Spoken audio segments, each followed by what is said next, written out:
할렐루야 샬롬하고 인사합니다. 할렐루야 샬롬 샬롬 샬롬 샬롬 샬롬. 하나님 사랑합니다. 여러분 주 안에서 사랑합니다.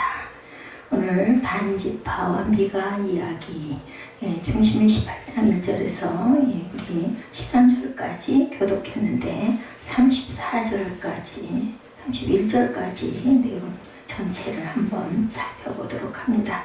사사시대 이스라엘 12지파 가운데 하나인 단지파에서 발생한 사건을 보여주고 있죠. 당시 단지파는 블레셋과의 국경지대에 위치하고 있었는데 자연인 블레셋과 자주 충돌을 빚게 되죠. 더 이상 안정을 얻지 못하게 되자 단지파는 거주지를 이제는 옮겨야 되겠다. 블레셋 때문에 못 살겠다. 보따리 싸자. 이런 경우입니다. 본문 단지파 거주지를 이전에 북방 라이스 지방에 이르는 과정을 소상하게 기술하고 있죠. 그러나 이런 단지파 행위는 하나님으로부터 북배받은 약속의 땅을 지키지 못하고 이방 세력에게 약속의 땅 일부를 양도하는 바람직하지 못한 행동이었습니다. 성도들은 이런 단지파 행실을 통해서 우리 믿음의 교훈을 얻어야 되겠죠. 단지파가 정탐꾼을 파견하는 부분이 나타나 있지. 1절에 보면 단지파가 거울 기업의 땅을 구하고 있는 중이다 이렇게 언급하고 있죠.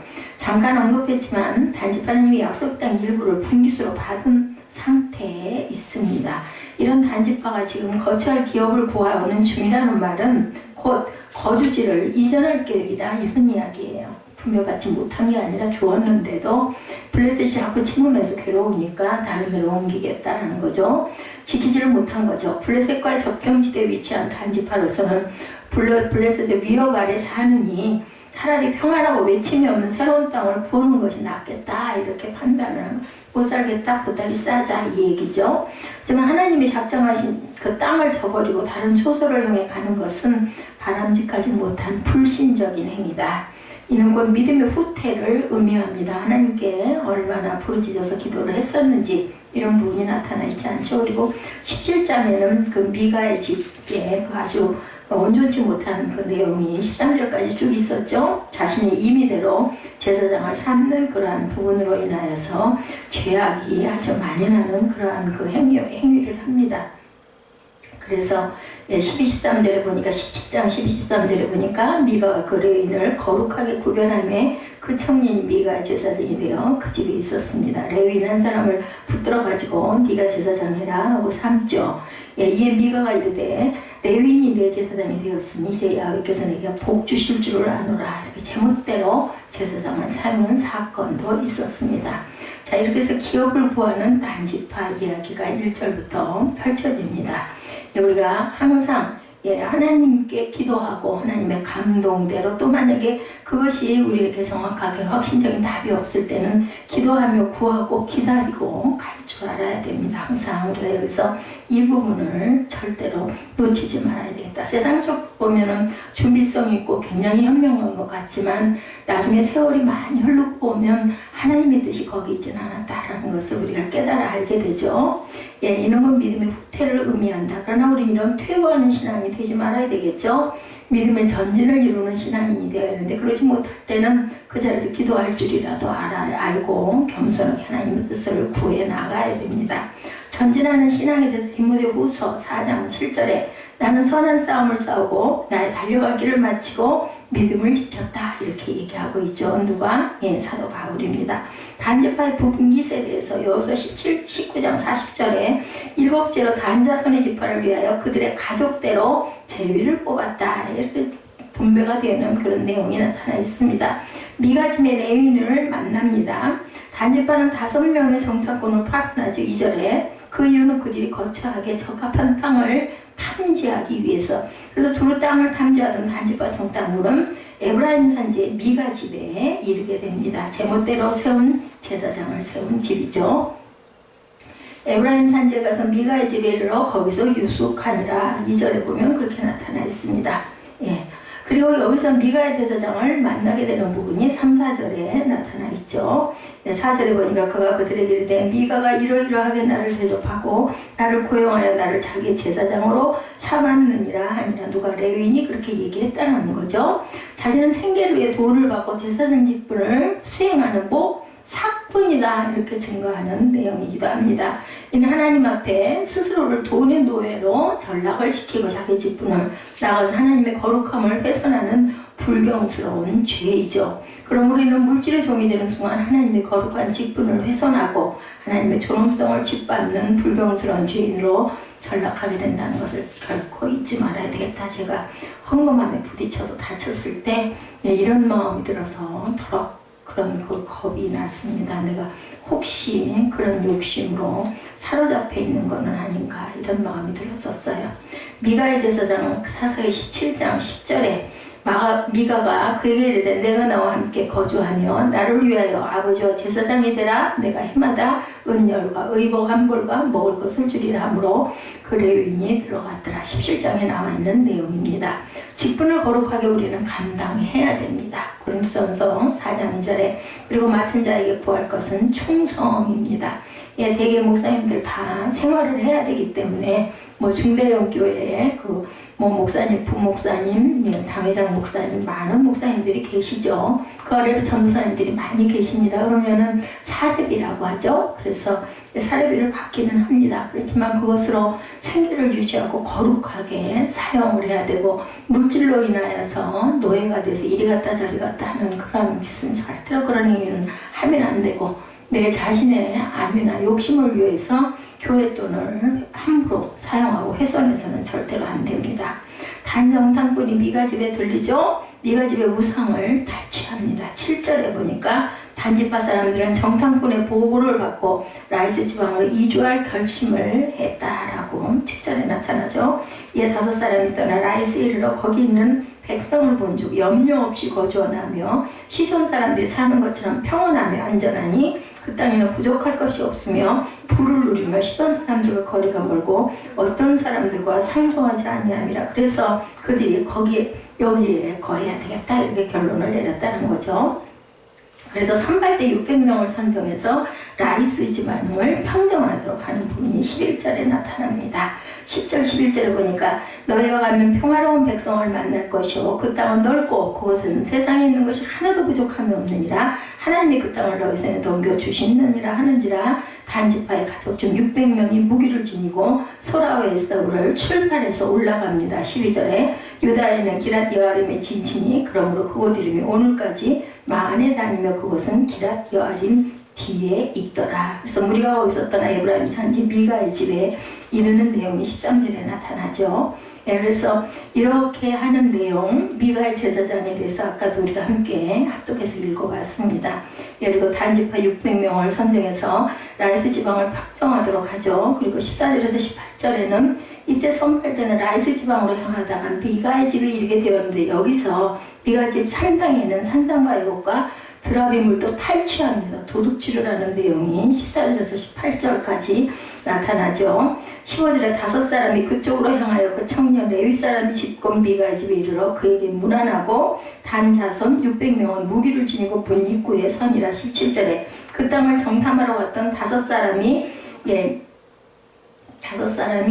그리로 들어가서 색인 신상과 애복과 드라빔과 부어 만든 신상을 가져갈 때 그 제사장은 무기를 지닌 600명과 함께 문 입구에 섰더니 그 5사람 미가 집에 들어가 그 색인 신상과 애복과 드라빔과 부어 만든 신상을 가지고 나오매 그 제사장이 그들에게 묻되 너희가 무엇을 하느냐 하니 그들이 그에게 이르되 잠잠하라. 내 손을 입에 대라. 우리와 함께 가서 우리 아버지와 제사장이 되라. 내가 한 사람의 집에 제사장이 되는 것과 이스라엘의 한 지파 한 족속의 제사장이 되는 것 중에 어느 것이 낫겠는지 또 이 사람을 데리고 거기 아예 단지파의 제사장이 되라고 합니다. 20절에 그 제사장의 마음에 기뻐하여 애복과 드라빔과 색인 우상을 받아가지고 그 백성 가운데로 들어가니라. 그들이 돌이켜서 어린아이들과 가축과 값진 물건들을 앞세우고 길을 떠나더니 그들이 미가의 집을 멀리 떠난 때에 미가 이웃집 사람들이 모여서 단자손을 따라붙어서 단자손을 부르는지라. 그들이 얼굴을 돌려 미가에게 이르되 네가 무슨 일로 이같이 모아가지고 왔느냐 하니 미가가 이르되 내가 만든 신들과 제사장을 빼앗아 갔으니 이제 내게 오히려 남은 것이 무엇이냐. 너희가 어찌하여 나더러 무슨 일이냐고 하느냐 하는지라. 단자손이 그에게 이르되 내 목소리를 우리에게 들리게 하지 말라. 노한 자들이 너희를 쳐서 내 생명과 내 가족의 생명을 잃게 할까 하노라. 단자손이 자기 길을 간지라 미가가 단자손이 자기보다 강할 것을 보고 돌이켜 집으로 돌아갔습니다. 우선 여기까지 보도록 하죠. 예, 오히려 이제 단지파의 제사장이 되려고 떠나는 그 내용, 그 중에 일어나는 일들이 나타나 있죠. 예, 라이스 지방에 거주하는 동안 이 우상으로부터 평안함을 빌어볼 신산이었던 거죠. 이처럼 단지파 사람들 역시 다른 이스라엘 백성들과 마찬가지로 우상 숭배를 크게 무서워하지 않았다. 그러나 이는 하나님이 엄히 금하시는 무서운 죄악으로 우리는 이런 일들에 혹시 빠져있지는 않은지 돌이켜봐야 되겠다. 출애굽기 20장 4절입니다. 너를 위하여 새 우상을 만들지 말고 또 위로 하늘에 있는 것이나 아래로 땅에 있는 것이나 땅 아래 물속에 있는 것에 어떤 형상도 만들지 말라고 나타나 있죠. 광야에서의 또 우상 숭배에 대해서 고린도전서 10장 10절에 그들 가운데 어떤 사람들과 같이 너희는 우상 숭배하는 자가 되지 말라. 기록된 바 백성이 앉아서 먹고 마시며 일어나서 뛰어온다함과 같으니라. 이렇게 증가하고 있습니다. 단지파 군인을 따라 나서는 제사장의 내용이 우리 쭉 읽어봤죠. 19절 20절에 단지파 군인들은 미가 집의 제사장을 향해 단지파의 제사장이 되는 것이 어떠냐 제의를 합니다. 그리고 미가 한 집의 제사장이지만 자신들을 따라가면 이제 한 지파의 제사장이 된다. 따라 나서기로 20절에 결심을 하죠. 이렇게 돈을 밝히고 개인의 명예와 유익을 위해 철저하게 계산적으로 살아가는 자는 하나님 앞에 합당하지가 못하다.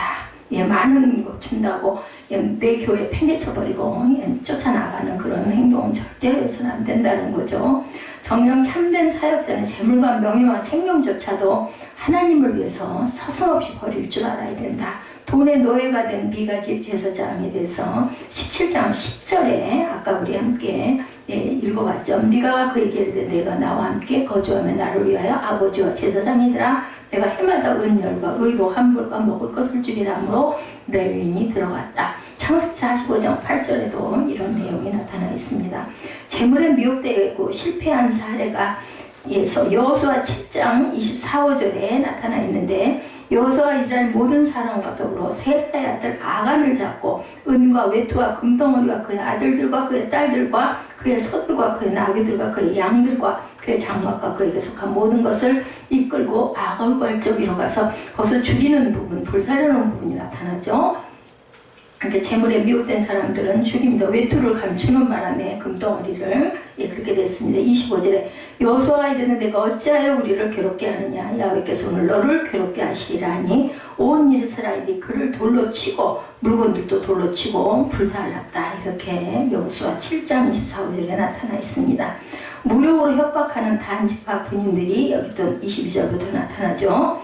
자기 집의 신상과 애복과 드라금이 탈탕하자 미가는 강력하게 항의하고 나섭니다.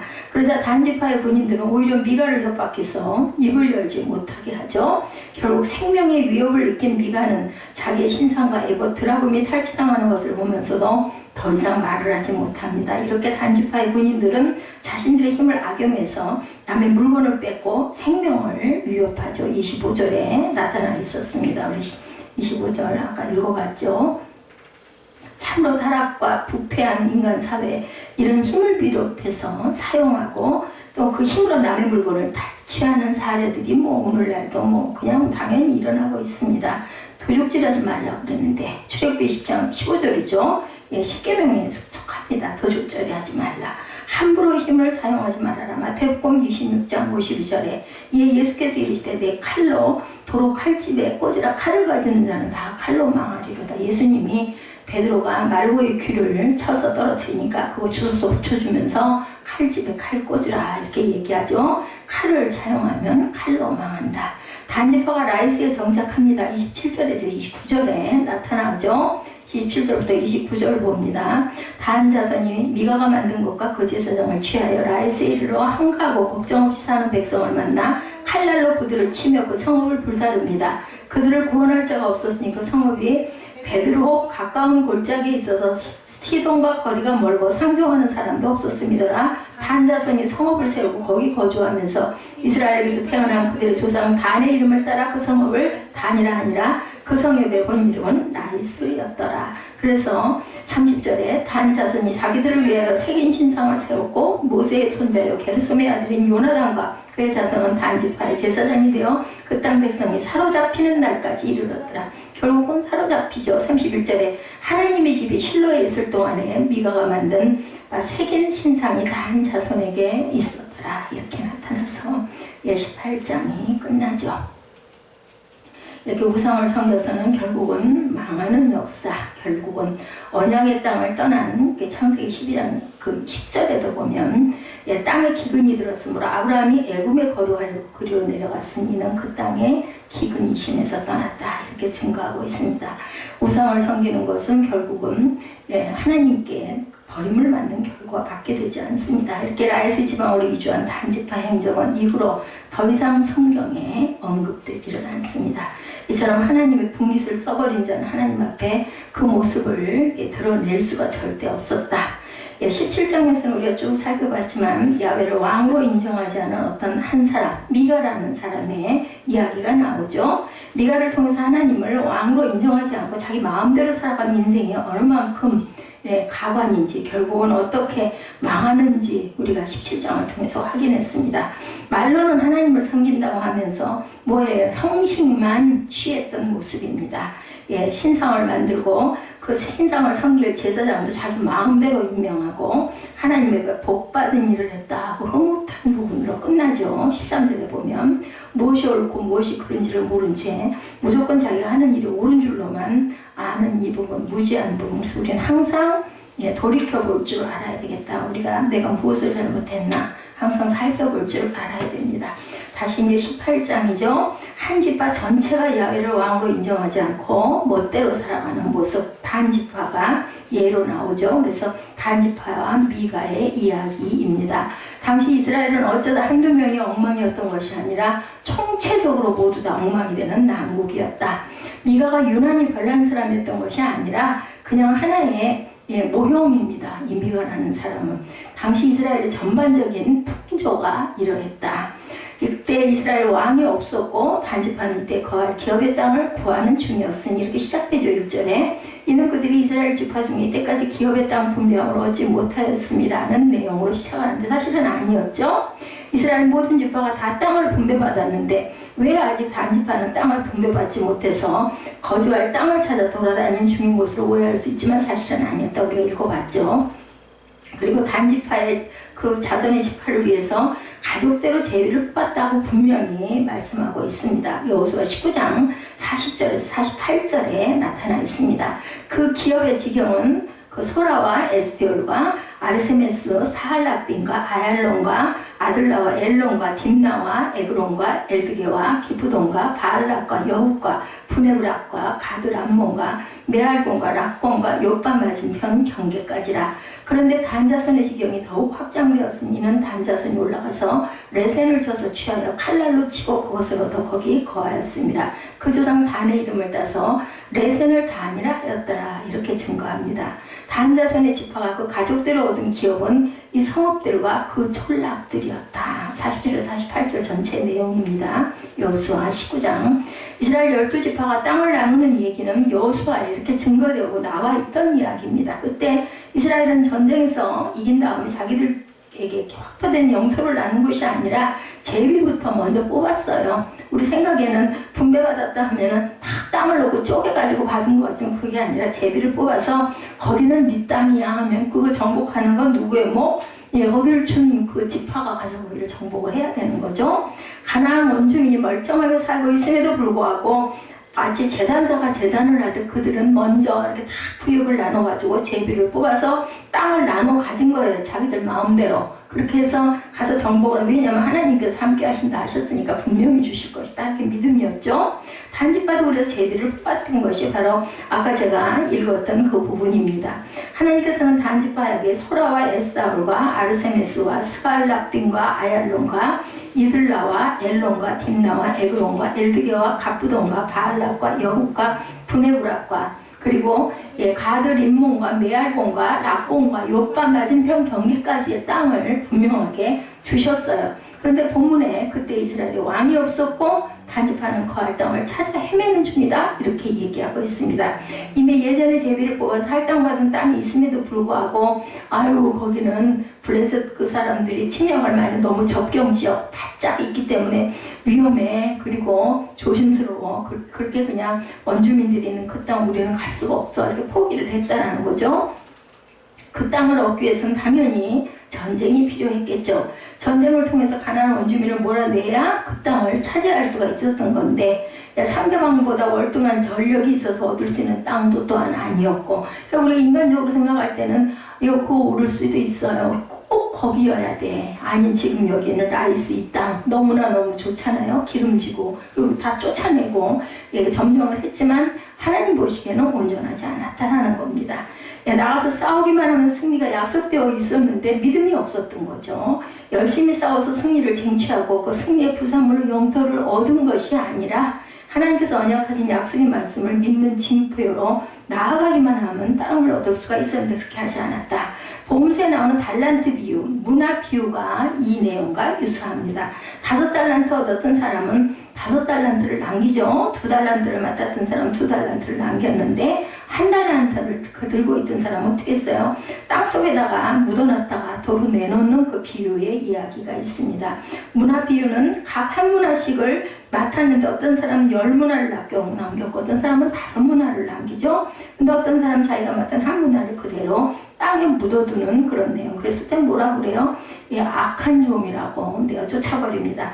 이 비유에서 공통점이 있죠. 자기가 맡은 것으로 무엇을 하든 하기만 하면 이익이 남는다라는 것을 우리가 알아야 되겠다. 맡은 사람의 역량에 따라서 이익이 남기도 하고 손해가 되기도 하는 게 아니라 무엇을 하든지 과연 하기는 했는지 여부의 문제였다라는 것.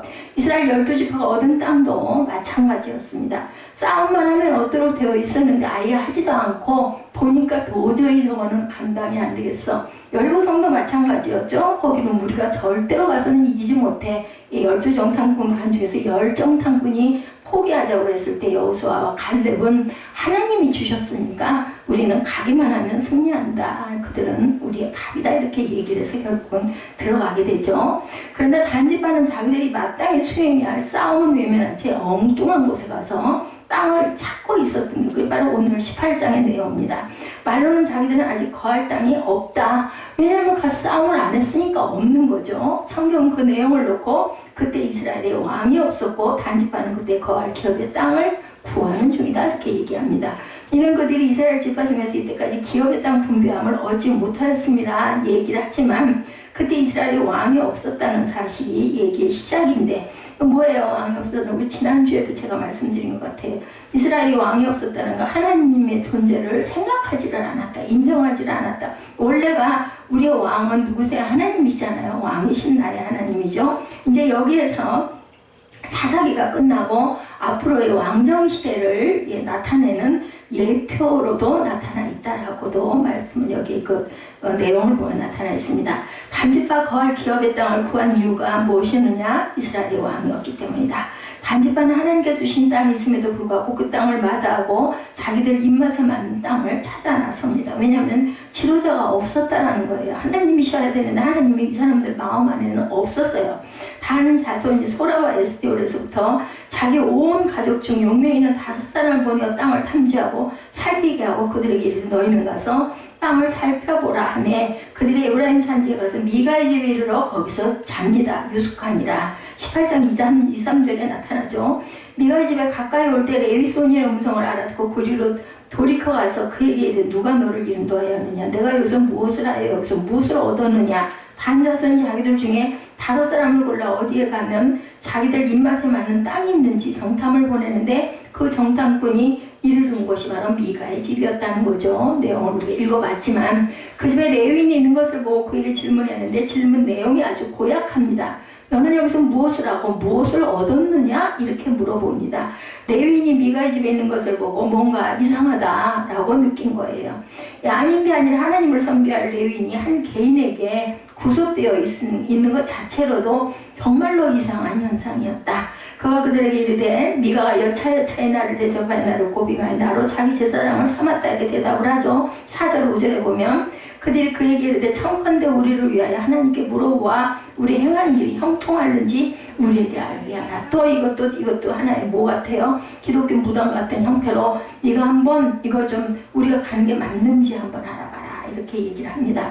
사람은 하나님의 뜻이라는 이유로 자기 생각을 바꾸는 법이 없습니다. 일단 자기가 하고 싶은 일을 먼저 하죠. 하나님은 자기가 하고 싶으신 일을 후원해주는 쪽으로 필요한 존재가 되어버리고 맙니다. 본문에 나오는 반지파의 정탐꾼들도 자기들이 하나님 보시기에 의롭지 않다는 사실에 대해서는 자책이 없어요. 그리고 레위인들에게 자기들의 앞길이 형통하는지 물어보는 내용이 나타나죠. 레위인이라고 해서 무조건 제사장을 할 수 있는 것도 아니었습니다. 레위인 중에 아론의 자손이어야만 제사장이 될 수 있었어요.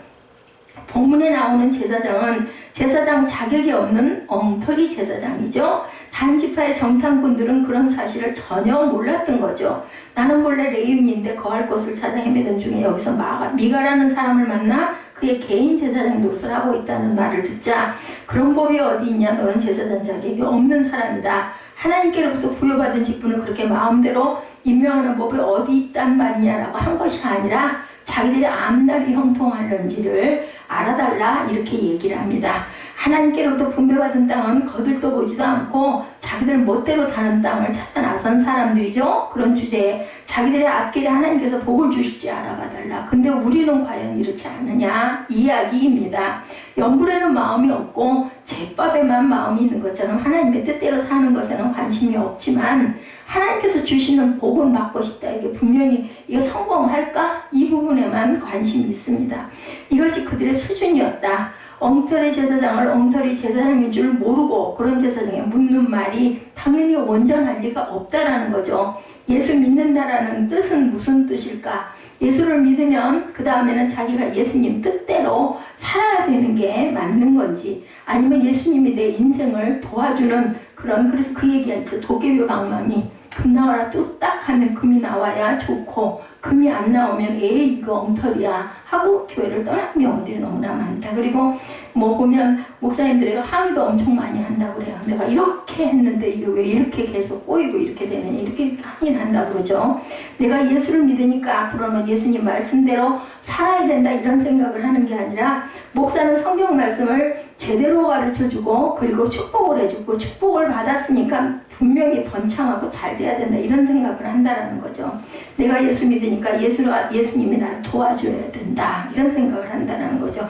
목사는 무조건 나를 위해서 기도해주고 축복을 베풀어주는 사람이어야 되고 그 축복이 잘 임하면 신령한 목사고 그렇지가 못하면은 전혀 신령하지가 않다 이렇게 생각을 한다라는 겁니다. 그래서 무슨 말을 하든지 좋은 말만 들어야 되고 듣고 싶다라는 거죠. 그 제사장이 그들에게 이르되 평안히 가라 너희 행하는 길은 야훼 앞에 있느니라. 6절에 이렇게 얘기합니다. 하나님께서 주신 땅을 외면하고 자기들 입맛에 맞는 땅을 찾아 나선 주제에 자기들의 앞길이 형통할지를 묻는 단지파의 정탐꾼들만 한심한 것이 아니고 그 미가의 집에 있는 그 제사장 레위는 말할 것도 없죠. 거기서 그럼 뭐라고 말을 하겠어요. 축복을 해줘야 되겠죠. 근데 오늘날 이 시대에 주의 종들은 과연 이렇지 않을까? 이걸 우리가 깊이 생각해 봐야 돼.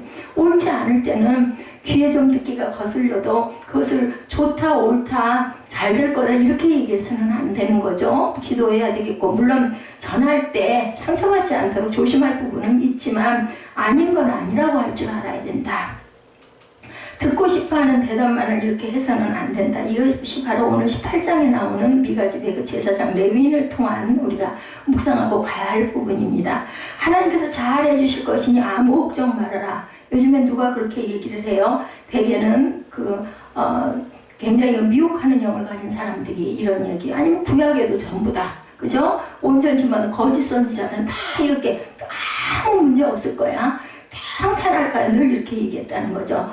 만일 이 레위인이 정신이 온전히 박힌 레위인이었다면 당연히 호통을 쳤어야 할 겁니다. 분배받은 땅은 어떻게 하고 왜 거기 네 맘대로 가려고 하느냐라고 아마 그걸 깨닫게 했어야 될 거예요. 근데 오늘 본문에 나오는 레위는 정답을 얘기할 만한 수준도 아니었고 용기도 없는 사람이었죠. 왜냐하면 그냥 나는 잘 먹고 잘 살기만 하면 다행이지 이렇게 생각하는 사람이었죠. 그처럼 옳은 소리를 할 사람이었으면 애초에 미가의 개인 제사장으로 들어가지도 않았을 거죠. 이런 내용을 보면서 그 레위인 정말 무지하게 한심하다고 혀를 찰 수가 있는데, 레위인이 한심한 것은 맞지만 레위인이 이렇게 한심할 정도면 레위인이 아는 다른 사람 대체 어느 정도였겠느냐. 그래서 교회가 온전치 못할 때는 목회자를 탓하는 욕하는 그런 내용들이 많습니다. 목사가 그 지경인데 성도들은 오죽하겠느냐 이런 이야기들을 많이 한다는 거죠. 이스라엘은 남왕국 유다와 북왕국 이스라엘로 갈라진 다음의 일입니다. 북왕국 이스라엘의 아합과 남왕국 유다의 여호사밧이 연합하여서 아람과의 전쟁을 일으킨 적이 있었어요. 전쟁을 앞두고 여호사밧이 아합에게 얘기합니다. 과연 이 전쟁이 하나님께서 원하는 전쟁인지 선지자를 불러서 물어보자 라고 제의를 하는 내용이 있어요. 그 얘기를 들은 아합이 좋다고 하면서 왕궁에 있는 선지자를 불렀는데 모두 400명이었죠. 400명의 선지자가 이구동성으로 전쟁만 하면 이긴다 이렇게 이야기합니다. 전쟁을 부추기죠. 여호수아밧이 다시 묻습니다. 혹시 이들 말고 다른 선지자는 없습니까? 여호수아는 어떤 사람이에요? 굉장히 찬양을 많이 했던, 전쟁터의 맨 앞에 항상 군합대를 대동하고 찬양 먼저 했던 사람이 여호사밧입니다. 그때 아합이 대답하죠. 미가야라는 선지자가 있는데 미가야는 항상 불길한 얘기만 하기 때문에 일부러 부르지 않았다라고 이야기합니다. 아합이 선지자 400명을 부른 것은 하나님의 말씀을 듣기 위하여 부른 것이 아니죠. 무슨 잘 될 거다라는 얘기만 듣고 싶었기 때문에 바른 말하는 사람을 뺐다는 거죠. 아합은 북왕국 이스라엘 역사상 가장 악한 왕으로 꼽히는 사람이죠. 우리가 알고 있지만 그런 아합의 그 궁에 무슨 선지자 400명이나 있을 리가 없었던 거짓 선지자들이 전부 다. 그 400명의 선지자는 어용 선지자, 어용이라는 건 임금을 위해서 있는 선지자라는 뜻입니다. 어자가 그 임금이 표현할 때 그 어자입니다. 하나님의 뜻을 전달하는 선지자가 아니라 아합이 하는 일에 대해서 무조건 하나님의 이름으로 결제 도장을 찍어주는 그런 사람들이었다. 아합은 하나님의 뜻에는 아무런 관심이 없고 자기 하는 일이 온전하게 앞으로 나아가기만 바라서 그 이름을, 하나님의 이름을 빌리는 그러한 그 왕이었다. 400명의 선지자를 불러 들은 것도 자기가 전쟁을 하는 것이 옳은지 그른지를 물은 것이 아니라 자기가 하는 일은 무조건 옳은 일이라는 대답을 듣고 싶어서 물어본 거죠. 이것이 바로 사람의 욕심이다. 우리가 듣기 좋은 말 들으면, 칭찬하는 말 들어서 싫은 사람은 하나도 없습니다. 근데 그거를 우리가 무조건 받아들이지 말고 분별할 줄을 알아야 되죠. 자기가 하나님의 뜻을 행하는 일에는 관심이 없으면서 하나님의 이름으로 자기가 옳다는 말만 듣고 싶어하는 우리는 아닌지. 이에 5사람이 떠나 라이스에 이르러 거기 있는 백성을 본즉 염려 없이 거하여 시돈 사람같이 한가하고 평안하니 그 땅에는 권세 잡은 자가 없어서 무슨 일이든지 괴롭게 함이 없고 시돈 사람과 상거가 멀며 아무 사람과도 상종하지 아니함이라. 7절에 그렇습니다. 단지파의 정탐 5명이 레위인의 말을 듣고는 자기들의 길을 갑니다. 그러다가 정말로 자기들의 입맛에 맞는 땅을 만난 거죠. 근데 그 땅에 대한 설명이 굉장히 재밌습니다. 그 땅에는 권세 잡은 자가 없어서 좋아 보였다. 들어가서 권세를 행할 수 있으니까. 사사기에 우리에게 보여주는 내용, 그것은 이스라엘 자기들의 왕인 야훼를 인정하지 않고 자기 멋대로 살아서 결국 어떻게 망가졌는지를 보여주는 것이 사사기 내용 전체입니다. 마땅히 순응해야 할 권세에 순응하지 않는 타락한 모습이 어떻게 귀결된, 결국은 어떻게 됐어요? 망했고 성경에서 다시는 단지파 이야기가 존재하지 않는다라고 하는 본문 마지막에 그렇게 나와 있죠. 그런데도 권세 잡은 자가 없는 것이 좋아 보였다는 겁니다.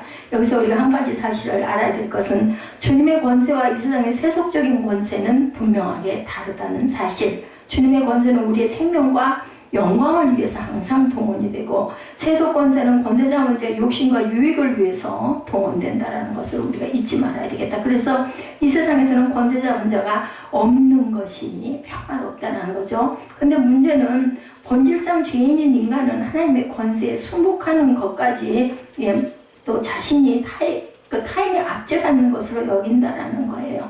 하나님의 말씀에 순종하고 온전하게 바르게 살아가는 것도 나는 정말 타인에게 이렇게 제약을 받는 게 너무 싫다. 그래서 교회 안 다닌다고 얘기하잖아요. 난 그냥 조용히 예수 믿겠다. 이런 얘기들을 많이 합니다. 또 예수를 믿겠다고 하는 사람들 그나마 하늘나라에 가가지고 혹시나 천국이 있으면 어쩔지 이런 부분에 약간 두려움이 있기 때문에 그렇지 않은 사람들은 세상에서 살 때 그냥 잘 먹고 잘 살다가 죽으면 그만이지 이런 사람들은 당연히 예수를 안 믿겠죠. 그들이 소라와 에스대울에 돌아와 그 형제에게 이르매 형제들이 그들에게 묻되 너는 복이 어떠하더뇨. 가로되 일어나 그들을 치러 올라가자. 우리가 그 땅을 본즉 매우 좋더라. 너희는 가만히 있느냐. 나아가서 그 땅 얻기를 게을리하지 말라. 너희가 가면 평안한 백성을 만날 것이요. 이렇게 얘기를 하죠.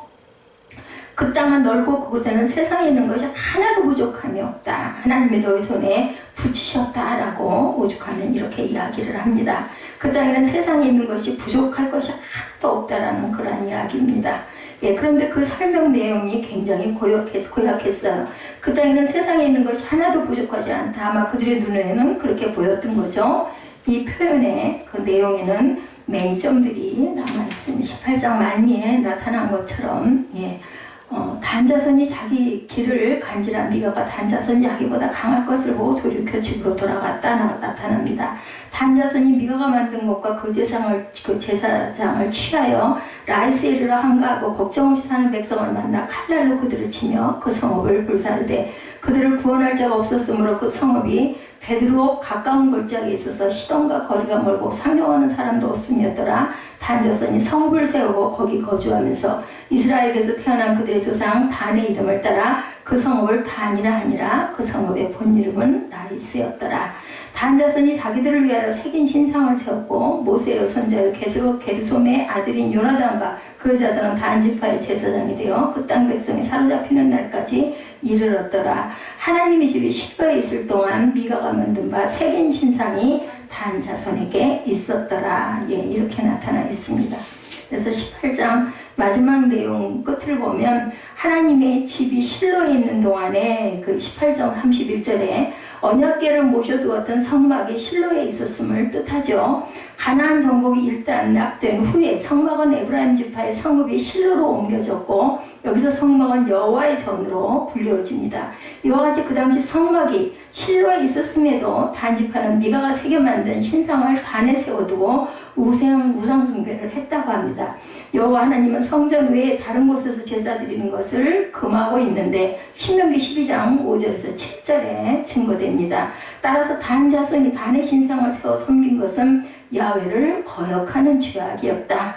한편 이스라엘은 실로에 모셔두었던 언약궤를 블레셋과의 전쟁에서 빼앗기게 됩니다. 이는 야훼의 영광이 이스라엘에서 떠났음을 의미합니다. 결국은 다 망하는 거죠. 시편 78편 60절에 사람 가운데 세우신 장막곧 실로의 성막을 떠나시고 이렇게 나타납니다. 에레미야 7장 12절에 너희는 내가 처음으로 내 이름을 둔 처소 실로에 가서 내 백성 이스라엘의 악에 대하여 내가 어떻게 행하였는지를 보라고 말씀합니다. 에레미야 26장 6절에 내가 이 성전을 실로같이 되게 하고 이 성을 세계 모든 민족의 저주거리가 되게 하리라. 결국은 제멋대로 행해서 자기의 땅을 구한다고 나갔던 모든 사람들은 어떻게 됐어요? 망하는 역사가 일어났다라는 것이 18장 전체의 내용입니다. 그리고 단지파는 성경에 그 이후로는 이름이 어디에도 거론이 되지 않았다라고 증거되어 있죠. 나머지 세 장이 어디로 가는지 모르겠네요. 우리 결단하는 시간 갖도록 하죠. 결국은 자기들의 마음대로 함으로 인하여 이스라엘은 북이스라엘은 블레셋에게 망하고 남유다는 바벨론에게 망하는 역사를 우리가 압니다. 그래서 우리가 생각할 때는 그게 더 현명한 것 같고 그게 더 편안한 것 같지만 하나님께서 생각하시는 뜻을 우리가 잘 구할 줄 알아야 되겠다. 내 맘대로 내 욕심대로 살아가가지고 이게 멸망밖에 남지 않는다라는 것이 바로 이 본문 전체의 내용입니다.